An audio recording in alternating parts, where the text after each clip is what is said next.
One, two, three. Assalamualaikum warahmatullahi wabarakatuh. Alhamdulillahirrabbilalamin. Kali ini aku bisa balik lagi di video terbaru aku. Alhamdulillah banget aku bisa sharing lagi sama teman-teman. Aku bisa ketemu dan bisa berbagi informasi. Nah, alhamdulillah teman-teman, kali ini aku mau sharing sama kalian tentang keuangan. Nah sih caranya mengatur keuangan itu tidak digunakan pada suatu hal atau barang-barang yang sama sekali nggak kita butuhkan. Jadi aku sebelum mulai video ini aku mau kasih tahu ke teman-teman dulu. Jadi video yang akan aku buat kali ini itu tentang keuangan yang sama sekali mulai dari basic. Jadi nggak aku mulai dari yang dimana bagaimana bisa mengatur keuangan seperti ini, seperti itu, bla bla bla dan sebagainya. Jadi kayak aku mau sharing di sini sama teman-teman tentang keuangan secara basic dan mudah untuk dipraktekkan sama teman-teman di rumah. So, tanpa lama-lama kita langsung mulai aja video. Baik teman-teman, untuk mengatur keuangan versi aku bakal kasih tahu teman-teman aplikasinya terlebih dahulu, karena untuk mengatur keuangan ini kita membutuhkan yang namanya aplikasi. Yang satu ini, aplikasi ini aku temuin ketika waktu itu aku kayak confused banget tentang mengatur keuangan aku. Sebenarnya aku udah mulai sih kayak cara manual gitu, tapi kayak aku rasa belum yang namanya bagus banget untuk mengatur keuangan aku. Jadi terus aku cek di Play Store, aku coba cari-cari sendiri, dan beberapa kali aku kayak nggak cocok dan akhirnya aku menemukan yang cocok. Nah, aplikasi ini namanya adalah aplikasi mengatur keuangan. Nah, aku nanti mau kasih tahu di sini. Nah, baik teman-teman, untuk mendapatkan aplikasinya kita langsung aja download di Play Store untuk pengguna Android. Dan untuk teman-teman yang menggunakan iPhone, aku nggak tahu ya di App Store-nya itu ada atau nggak ada. Jadi teman-teman bisa langsung cek aja di sana ada atau nggak aplikasi mencatat keuangan. Jadi teman-teman yang pengguna Android langsung aja kita ke Play Store untuk download aplikasinya seperti ini di Play Store langsung, dan kita ketik mencatat keuangan,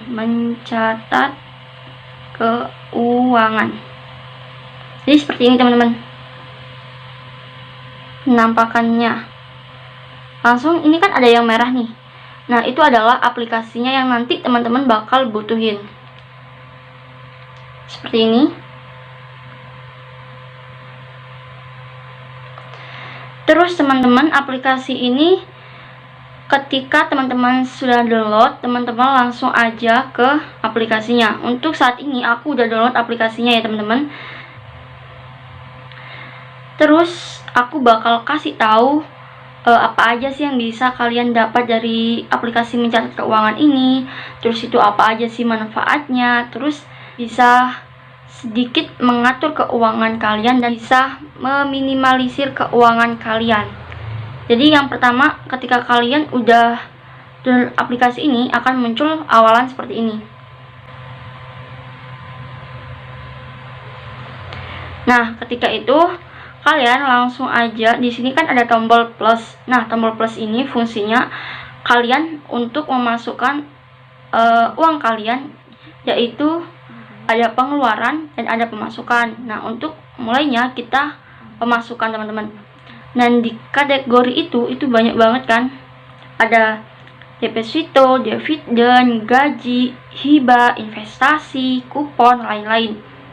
Nah, untuk saat ini aku berperan sebagai contoh karyawan. Jadi di sini aku pilih gaji. Nah, untuk teman-teman yang masih sekolah bisa banget kok gunaan ini. Jadi kayak pemasukannya itu tabungan gitu.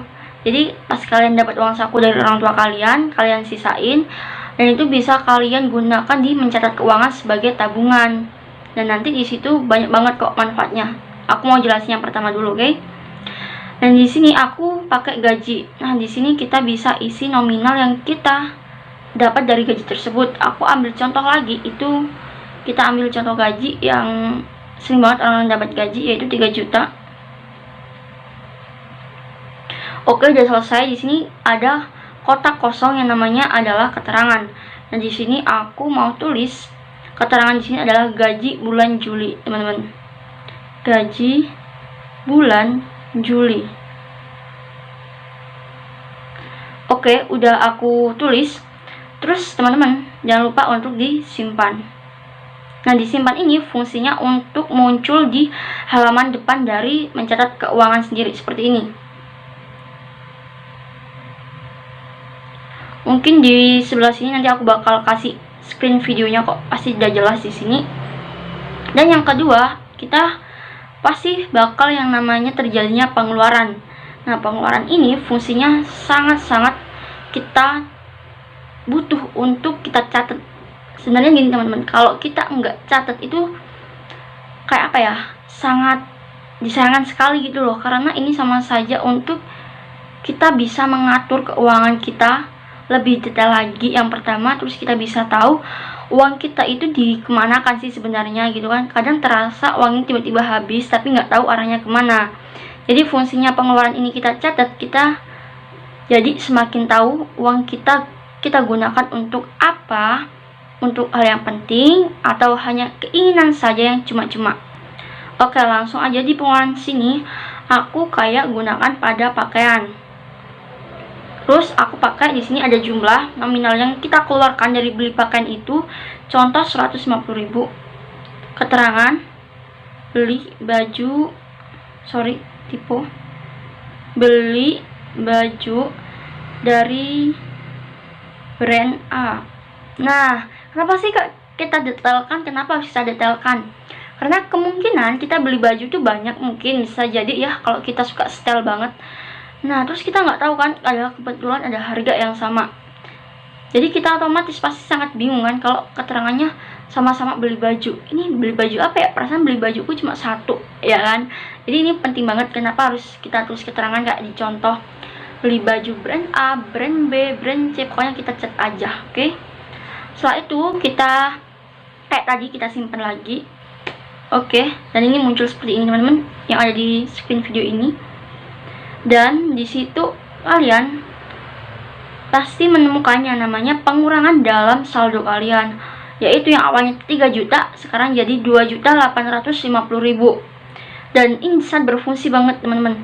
Jadi kayak kita tuh bisa mengatur keuangan kita. Contohnya kayak seperti ini.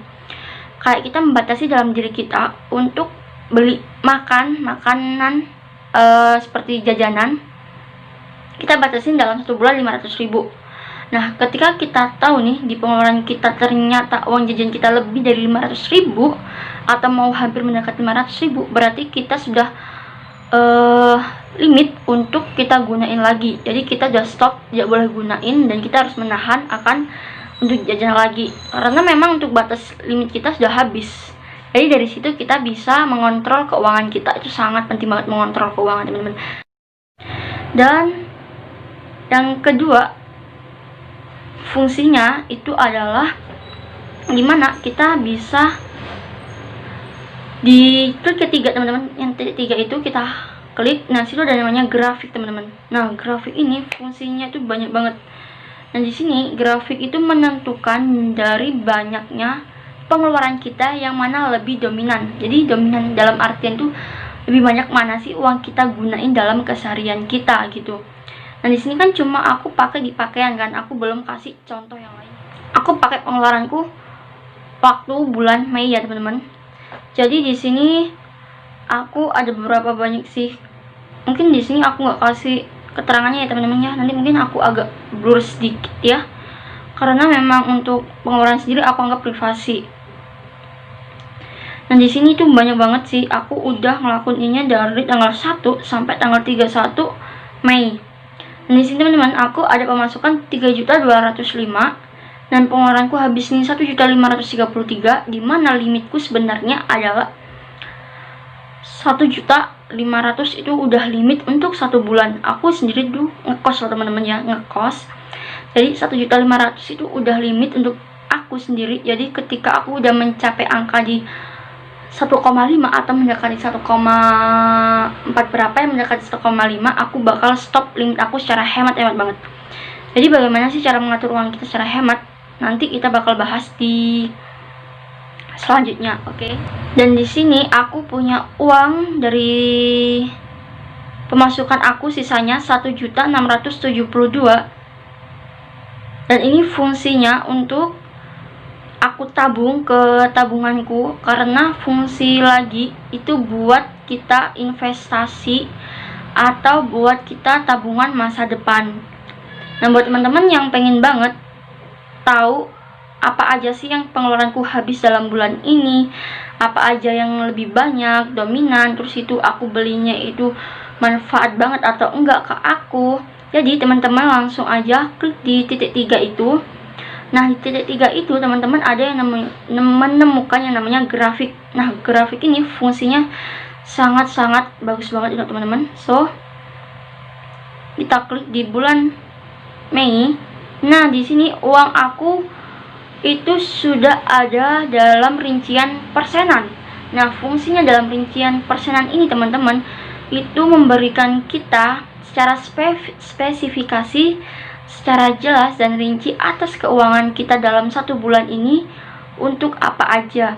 Nah, yang warna biru ini aku kebanyakan pada tagihannya teman-teman. Nah, fungsinya tadi itu label, ya kan? Label tagihan, cemilan, makanan, sosial, transportasi, belanja atau lain-lain, itu fungsinya untuk memberikan label sendiri tentang apa-apa yang telah kita beli.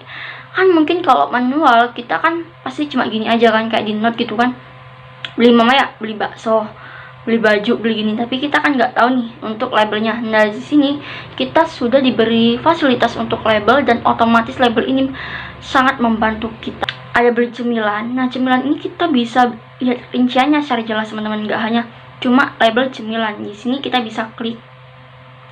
Nah, ternyata cemilan apa aja sih yang aku beli di sini? Oh, kayak keripik kepiting, Indomaret, minum es, air gitu. Dalam artian minum es pun kayak 3.000, 2.000 itu sama sekali. Jangan sampai kalian nggak hitung. Aku sendiri itu kayak piutang dalam diri kita sendiri kalau nggak kita catat. Jadi kayak aku catat aja gitu dalam aplikasi keuangan ini. Nah, alhamdulillah teman-teman, segitu aja tentang bagaimana mencatat keuangan secara gampang, mudah, nggak ribet, dan bisa teman-teman aplikasikan langsung di rumah setelah nonton video ini. Jadi semoga aplikasi ini bisa berfungsi buat teman-teman dan bisa membawa manfaat untuk teman-teman ke depannya dalam mengatur keuangan, karena mengatur keuangan itu sangat-sangat penting banget untuk kita aplikasikan dalam kehidupan sehari-hari kita. Sebab kenapa sih kita harus mengatur keuangan kita? Itu agar kita bisa menjadikan diri kita lebih enggak yang namanya konsumtif, tapi kita bisa menjadikan diri kita sebagai orang yang rajin dalam menabung, dalam mengatur keuangan. Kita bisa tahu. Terima kasih yang sudah nonton video ini. Semoga video ini bisa membawa manfaat untuk teman-teman, dan jangan lupa untuk share video ini, like video ini, dan komen positif di bawah. Dan untuk part kedua aku bakal bikin tentang Q&A tentang keuangan. Baik teman-teman, terima kasih udah nonton video ini. Kurang lebihnya aku minta maaf banget jika ada video aku mempunyai kesalahan yang tidak aku sengaja. Dan untuk hal baik silahkan kalian terima, untuk hal yang buruk kalian buang jauh-jauh. Oke? Wassalamualaikum warahmatullahi wabarakatuh. See you and bye-bye.